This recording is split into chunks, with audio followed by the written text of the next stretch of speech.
This is television for the Isles of Scilly, brought to you with Worldwide Financial Planning, Truro and Penwith College, and the Scilly Lottery. From Radio Scilly, this is scillytv.com.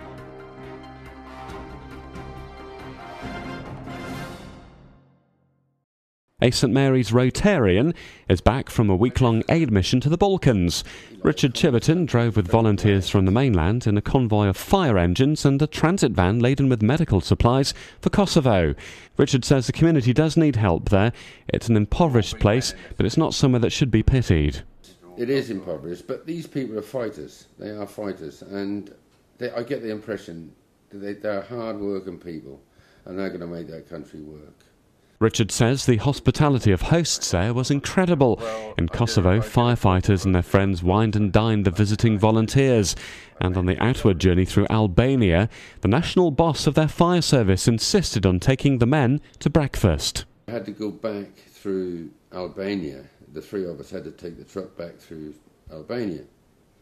And we had to go and meet another fire chief in Albania to pick up a prop shaft to bring back to be repaired.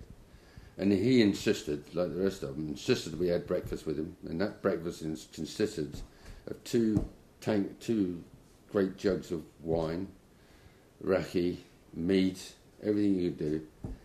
And to sit one-to-one with him, this breakfast lasted for 2 hours, to sit one-to-one with him and talk to him what we've actually done. He could not thank us enough for how we've changed his life.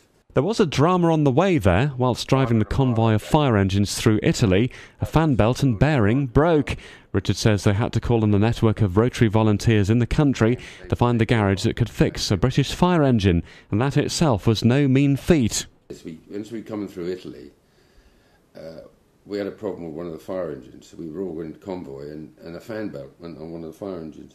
And the fan belt went, and a bearing went. So he had to stop. We had to carry on to the next rest stop. And he phoned in and said, we've got a problem here, what are we going to do? So the thing they did, the next thing they did was obviously phone the local Rotary Club. So where are you going to find a bearing and a fan belt for an old Dennis fire engine?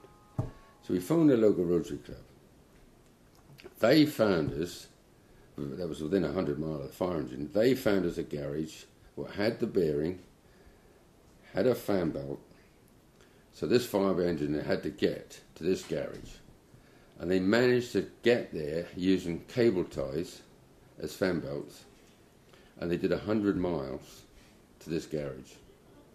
And the biggest problem they had is going through tunnels. Now you can imagine going through a tunnel on a cable tie, and if the cable tie breaks in the tunnel, you've got a problem. And these guys, their hearts were in their mouth going through cable.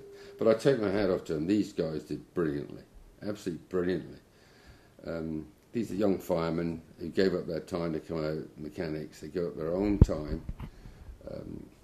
took their own holiday to do this. Anyway, they got to this garage, and they were waiting, open, 7 o'clock at night, waiting for the fire engine to come in, within an hour they had it fixed.